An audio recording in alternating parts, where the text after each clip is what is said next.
Hey, have you heard that Chris DeMakes A Podcast? It's a show hosted by musician-songwriter Chris DeMakes of the band Less Than Jake. This podcast offers a deep dive into the creative process, inspiration, and significance behind iconic songs from profound artists. Music lovers, this podcast is for you. Welcome to Evergreen Spotlight. I am Julie Holiday. Today, Evergreen Podcast is proud to welcome Chris DeMakes and Chris DeMakes Podcast producer, Chris Fafalios. Guys, welcome to the show. Thank you. That was an amazing introduction. I really mean that. You didn't stutter, stammer, say any ums and ahs. Way better than I could have done, Julie. Bravo. Thank you. That was great. Great job, Thank Julie. you. You guys are the professionals. We're just here to compliment you. I love it. That's perfect. No, you guys, thank you so much for being a part of the show. You know, having Chris DeMakes on the network, it has been like instrumental to Evergreen Podcasts. How has it been for you guys? It's great. I never thought I would have a podcast, let alone have a network that I'd be working with. So this is exciting. You know, I when we started this back in June of 2020, it literally was something to bide the time during the pandemic, but it's become so much more than that. It's kind of taken over my life. It's probably the first thing I think of when I wake up and the last thing before bed. It's become a passion. It's a lot of fun, and working with Chris has been great. Do you prefer performing or really the podcast nowadays?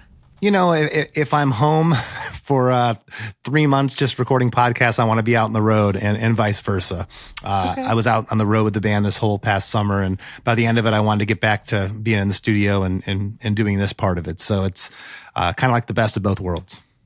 Well, yeah. And again, you know, the show really helps to set the stage for Evergreen's music podcast portfolio, and it takes it to a whole new level. Chris Fafalios, how has it been producing this amazing show?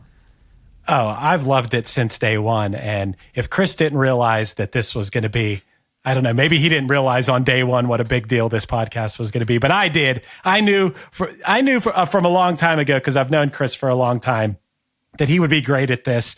I wasn't wrong.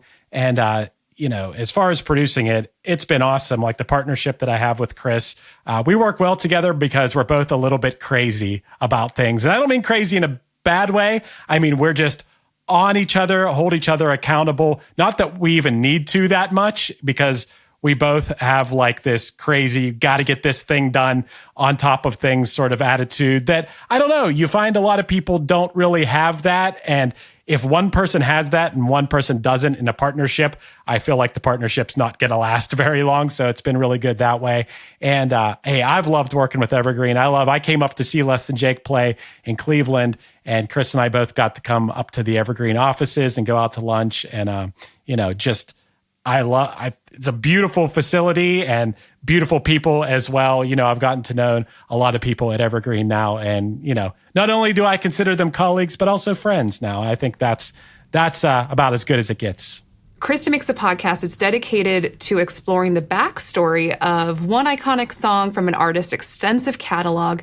Now, Chris DeMakes, as a musician and songwriter yourself, how has hosting this show influenced your approach now to songwriting and performing? I wouldn't say so much performing as much as the songwriting aspect. And I had a guest ask me that the other day when we were recording a new episode, said, you know, is this, you know, made you think differently? And yeah, for sure.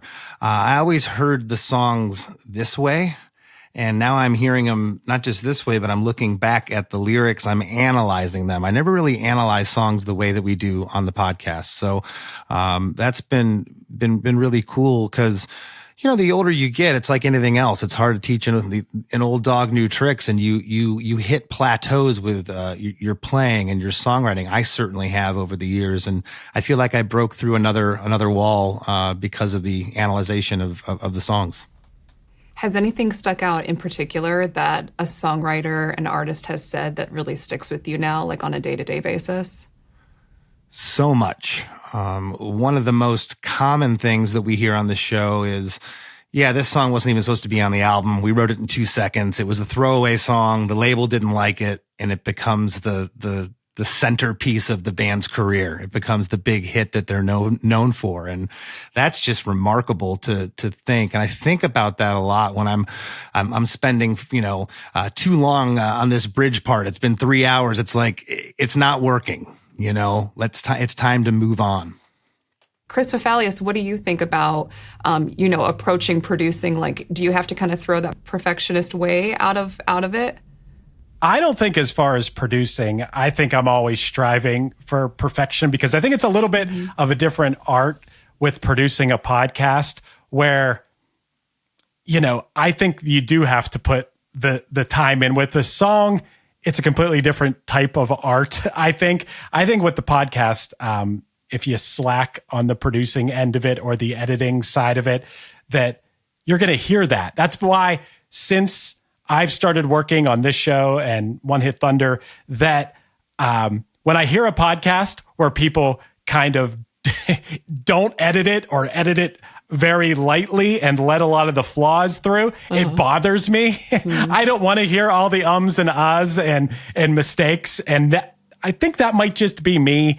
I think some people are more forgiving with that, but I strive for perfection in the editing of these. I know we've had guests where it's been more of a challenge, and this is nothing against anyone. We all speak in different ways. I find myself stumbling over my own words, but some people aren't as good at getting their thoughts out there as others, but I want to do on my end whatever I can to make it not seem that way to the people listening. So I don't know. I think it's a different kind of thing. But I'm a songwriter and musician as well, and I take a lot. I've learned so much stuff from the podcast as well. One thing I wanted to say that I'll never forget that somebody said on Chris DeMakes A Podcast that I love is we had Ben Lee on, who he's an Australian artist. He had a hit back in the mid 2000s, but I love what he said that if you have fun writing and recording a song, people are going to have fun listening to it. I think about that all the time,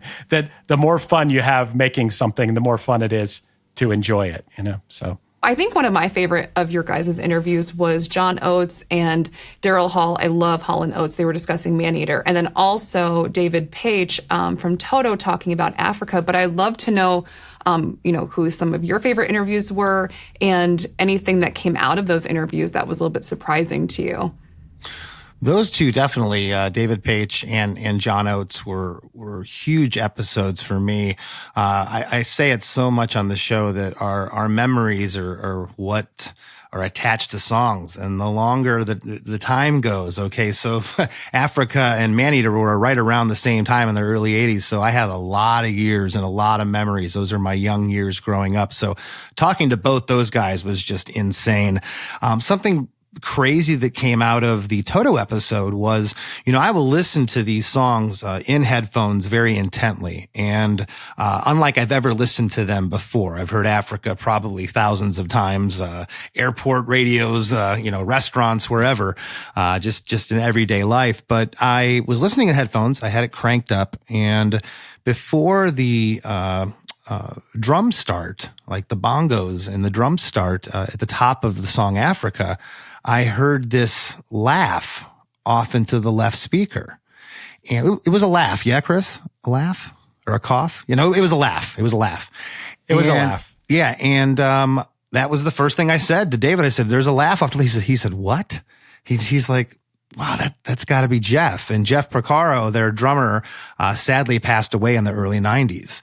But next thing you know, we got the manager, publicist writing us saying, oh my gosh, I can't believe that's Jeff's laugh at the top. This is a song that's 40 years old. It was like their drummer kind of came back for a second there. Next thing I know, the manager says that I just talked to Steve Lukather, the guitar player, and he said the same thing. So they all kind of had a moment, and it was something I found 40 years later. That was really cool. Well, also, Chris, I want to mention too that we had Huey Lewis on the show. And I loved when he came on and he talked about the power of love. And I really loved when you brought up to him, hey, there's no harmonies. You guys are known for harmonies, but there's like no harmonies through this entire song until the very end. And he went, you know what? You're right. I never thought about that before. And for a band, Huey Lewis and the News being known so much for their harmonies, the fact that you pointed that out and he was like, I never thought about that before. That was a real highlight of our show for me. Love those answers, you guys. Thank you. Those are gems. Thank you so much. Okay, and I know you have friends in high places, that's no disrespect, but how are you guys landing these interviews? Like, what can our podcaster listeners take with them of how to contact these people and how to make their show, attractive for these guests? Chris and I have taken a crash course in Poor Man's Publicity 101 the last 3 years. Chris just cold emails people. We find email addresses. Some of them get returned and sent back. Some of them are old email addresses. Some of them are the publicist. It's not actually the band. Some of them is the artist. You're like, I can't believe the guy wrote me back 3 minutes after I emailed them. We're all different. Yeah, I'm one of those people. If a fan writes me, I'll write him back, immediately. Noted. If it's something, if it's something within reason, right? But that's I don't know, that's something that sticks out to me. It's really cool. Well, I got to give Chris a little bit of credit on this too, because when we were first starting the podcast out, part of it is getting your back catalog together to be able to present to somebody like, hey, we've had this guest, we've had this guest, we've had this guest, plus the numbers that come from having good guests and making a good show, of course. But I think that, I don't want to sell short the fact that Chris, being in a legendary punk rock band, helped us land a lot of guests along the way. That would help. Yes, for sure. Yes, early on. But yes, it's a lot of cold emails. It's a lot of talking to publicists. It's a lot of rejection. I would say that, 8 out of 10 people we go after, it's rejection. And sometimes I've learned a lot of valuable lessons from my friend Chris here. Staying on people. If you get a maybe, it's hit them up again, hit them up again. We've had a few guests, Chris, where it must have took us 10 reaching outs to finally they gave up and they're like, okay, we'll do it. Or, I hate to put it that way, but sometimes you just got to stick with people and remind them. People have a lot of stuff going on, especially if it's a big artist and it's their management or their publicist. They have a lot of fish to fry, and you want to stay at the top of their mind. So persistence is something I've learned from this podcast too, and Chris has really helped me get a little more persistent in these days. So yeah, and I'll tell you, the artists that have been around 30 or 40 years, they've been around that long for a reason. Okay, it's not just the fame, the fortune, the money that keeps them there. There's got to be a passion, but they got to still want to do it, and they're not jaded and they're not jerks. Most of them that I've met. So Huey Lewis, great. He's an old timer, been doing it forever. I'm nervous the whole morning on eggshells walking around, and then you'll get a newer artist that hasn't sold that many records. They're kind of new, and you put them on, and there's list of demands from their publicist and all this stuff. And you're sitting there going, oh my goodness, that'd be so hard. I mean, are you intimidated by some of these guests? What do you do about that? Yeah, I'm starstruck sometimes. I'm not intimidated by demands and those types of things from younger artists, because I've seen them all in the last 30 years come and go, and of all different types of demeanors. And at the end of the day, you have to treat people in this business like anything else in life, how you want to be treated. Yeah, absolutely. Great advice, you guys. Has there been a common thread within these successful artists that you've found that okay, they all wake up early or they all make their bed? Is there anything that they've said that you're yeah, I think most successful artists do that thing? But there's a lot. If I were to say the one thing, the common thread that I've seen is these old timers, the guys that are getting around my age and above, and even above me, the 60s and 70s. At some point, you start to take care of yourself. Mentally, physically, diet, sleep, all that kind of stuff, because this is a young person's game. You can't be out there, staying up all night, carousing, doing what you were doing when you were 25. So, most of them that are still doing this, on a creative level, out there touring, out there, still, as much as they were ever visibility wise, they've found some kind of balance that's working for them. Nice. Chris Fafalios, have you observed anything? Well, the thing that I've observed from a songwriting basis that I've learned from this show, it's so many. Now, there are exceptions to this, but so many of these songs that went on to be hit songs that we've had on the show were people going with their gut instinct, not overthinking it. And I can't tell you, Chris, we've done, when we're recording this, we're at about 180 episodes or so.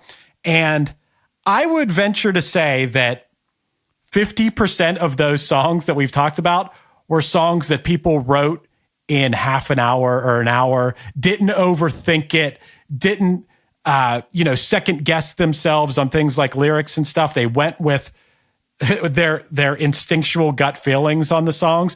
And so many of those songs went on to become hit songs so many times that they were like, well, it almost didn't make the album because it was last minute or it had been laying around. And that's a common thread that I've seen is if you're a songwriter, don't overthink it. And if you're slaving over a song and it's been hours and hours or days and it's not happening, maybe start fresh and let that one go or come back to it another time. That's the common thread that I've seen from a songwriting aspect.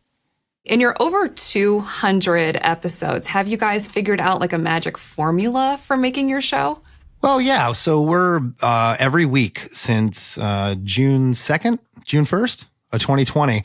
Every Monday we've released an episode. So that was something that we strive for early on. We want something to be regular, something that the listeners can look forward to weekly, a routine. Especially if you're trying to build up an audience with anything, having something scheduled, having something that there's a lot of things thrown at us humans on a daily basis, just from the screens of our phones. So, getting anybody to listen to this podcast initially was like, this is a miracle. So we tried our best to give ourselves the best chance. And one of those was releasing an episode every Monday. We also have our version of Patreon, which is called the Supporting Cast, which people can find over at chrisdemakes.com. You get bonus episodes with Chris and I each week where we sometimes analyze deeper the song that we discussed that week. It could be going back and looking at the top songs that won a Grammy during different years. So it's always mostly music-centric, and we have a great time over there. So I'm going to plug it again, chrisdemakes.com. That's our supporting cast where you can support the podcast that you hopefully love. I love that. Supporting cast. I would echo the sentiment of regularity with the podcast too. I like to think that Chris and I would have started this podcast regardless of a global pandemic, but you saw a lot of people, and I'm not throwing any names out or anybody under the bus, but people in the music world that started podcasts. And I would just say, Chris and I would say to each other, oh, that one's going to last 8 episodes. That one's going to last 12. Like, there's no way they're sticking with it. You could tell that people were just doing it for something to do and didn't have their heart in it. And I think that people knowing that they could wake up on a Monday morning, a lot of times Monday morning, not people's favorite time of the week, and to have a new episode of Chris DeMakes A Podcast. We've seen it. We have a Facebook group. It's very active, over 5,000 people in it, and really have a lot of interaction in there and get our fingers on the pulse of people that listen to our show, and just a lot of music conversation, not any negativity. I've never seen such a positive place than the Chris DeMakes A Podcast Facebook group of all places. It's just nothing but positivity. And that's kind of kept the fire burning for us, I think, too. And if your question was about, advice to podcasters, not that I like to give advice that much, but get ahead on episodes. If you are working, unless you're doing if you're doing news or sports, you kind of have to be week to week. I get that. But if you're doing something that's like we like to do, an evergreen show, which I like that it's an evergreen show on the Evergreen Podcast Network. But if you're doing something like we're doing, getting a month ahead, 2 months ahead, more than that is awesome. It takes the pressure off that at some points might make you want to give up. If you are frustrated and you're down to the wire every week, you might eventually be like, you know what, I don't want to do this anymore. And especially for us, if Chris was just on tour with us and Jake throughout the summer, we had no choice but to get ahead. We probably would have got ahead anyway, but I think staying ahead keeps you, motivated, inspired to stay that way and not be stressed. Chris, with that, does that look like just hunkering down and getting a bunch of things done? Or does that look like, okay, it's April, we're going to look ahead at December? Can you just help better explain that process of how someone can get ahead in their planning? Yeah, well, I'll answer that real quick. I'll jump in. I wouldn't go as far as April to December, but it's April to like July or August. We're looking that far ahead. We're looking to, hey, where are we going to be then? Right now, we're already up to the last week of May, let's say. So we got 7 weeks ahead of us that we don't need an episode, but let's keep proactive during this period, so that, when it becomes August, we're already into October, November. So that's what we've been able to do the whole time, because there's nothing worse than playing catch up. And the hardest part of putting this podcast together, it's besides the network now, it's been just Chris and I. So literally any trying to find guests and acquiring them, it's been him and I. That's probably one of the biggest efforts. Gotcha, that would be a lot. Yeah. Go ahead. I also think, as far as thinking ahead, one thing I love that we try to do, and I think it's a smart thing to do for anyone that has a podcast, is so when it's Halloween, when it's Christmas, things like this, we try to have artists on to talk about songs. Like every year we secured like a Christmas episode or two. One October, we did all songs that fit into the theme of Halloween, something at least a little bit spooky, or a little bit like, a little bit avant-garde, or something that fit that theme. Same thing goes with anniversaries of artists that have passed away, or anything, whatever your podcast happens to be about. If there's a way to incorporate anniversaries, things that people might be looking for that week. If it's the anniversary of Kurt Cobain's death and you're doing a music podcast, and you might want to do an episode about Nirvana that week. I mean, that's just an example, but I mean, that applies to anything. I think Chris and I try to always be thinking about that months ahead of time as well. Spell the guest name correctly in all the ad mats, and pronounce the guest name. Put a little bit of effort in. Okay. If you're not going to edit it and you're not going to put it together nicely, at least put a little bit of effort and ahead of time to kind of at least act like you're trying. And that's something that we've been very religious about, and relying on your guests. If you landed a guest that's bigger than your show, basically, and I've done it, I'm pleading with them, like, please tag us and please repost this on your socials. It would help us out a lot. And, 8-9 times out of 10, they'll do it. And it's about asking a lot of times, and about staying on top of it. I've had to be like, all right, Chris, I'm going to go back one more time and pray that they're going to post in their socials. And you'll nudge them one more time, and like an hour later, it'll be up there. You're like, okay. Awesome. And you'll see a bump from that. You'll notice, like, all of a sudden I'll have like 200 more followers on Instagram that week from that, just from Blink 182, reposting it on their socials. I love the point about pronunciation. That is like a Google search away.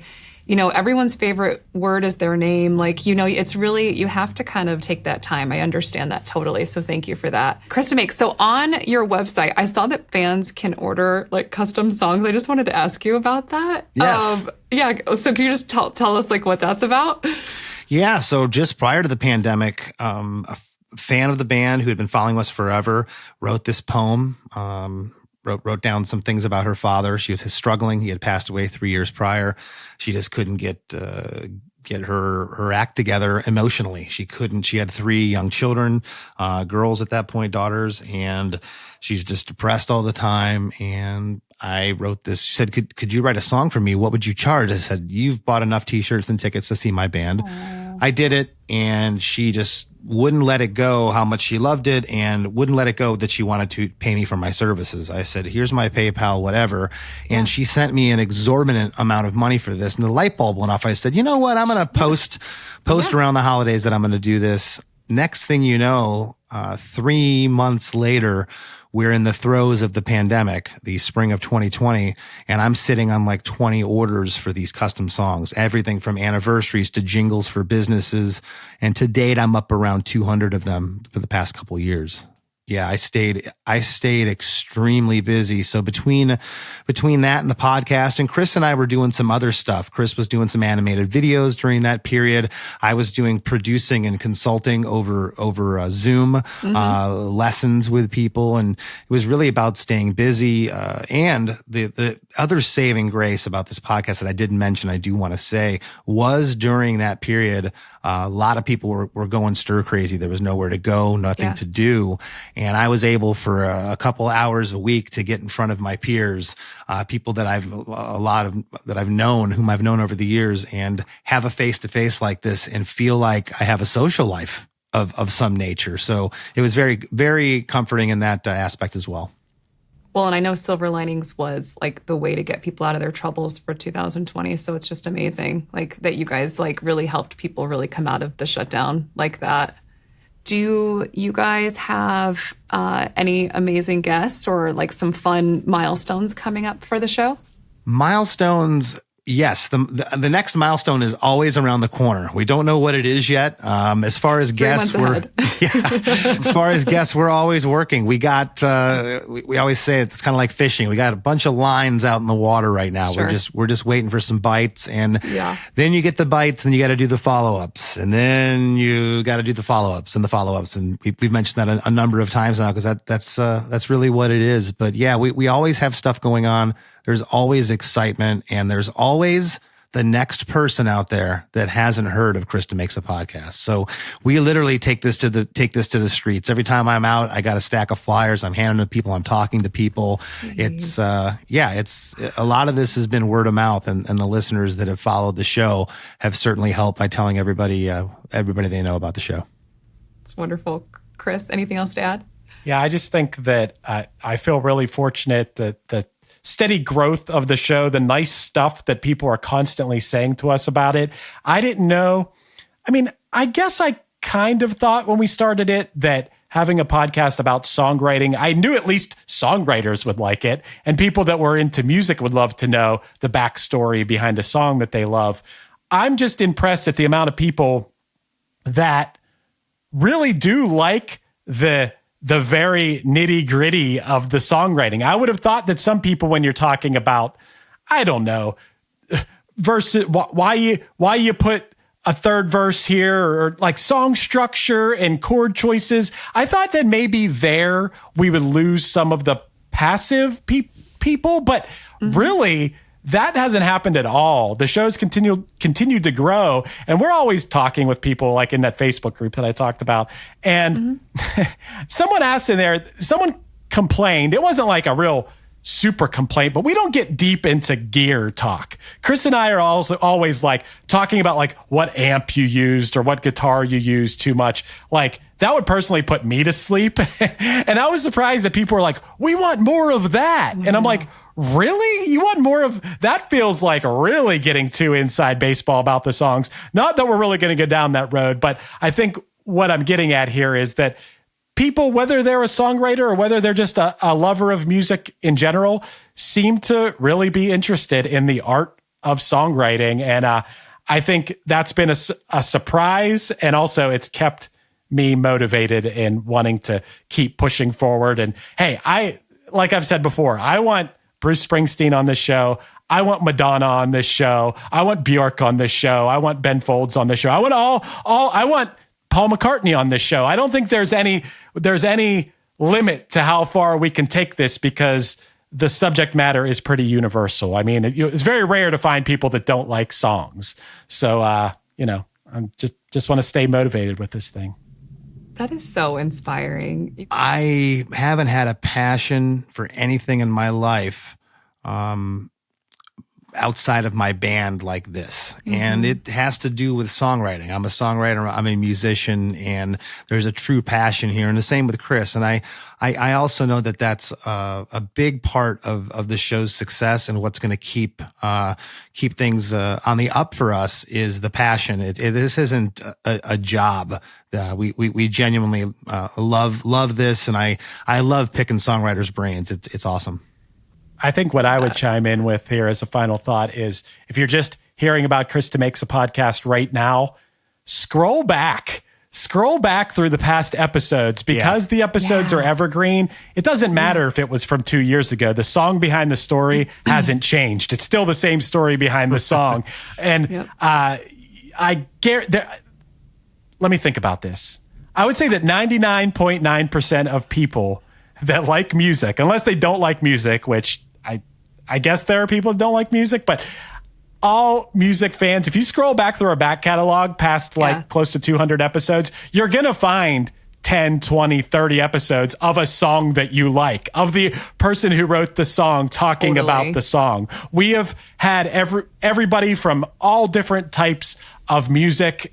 We have had a lot of from the world of punk rock just because we knew a lot of people from that world, but we've had people from the world of pop. We've had hip hop. We've had just every style of music you can imagine on our show, and we're pushing forward. We even have a country artist coming up here pretty soon. It'll be our first ever country artist.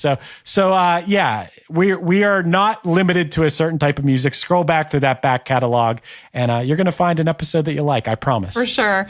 But you guys, it has been so enjoyable, and I just want to thank you from the bottom of Evergreen Podcast heart of being on this show, Evergreen Spotlight. We so enjoy having you on our network.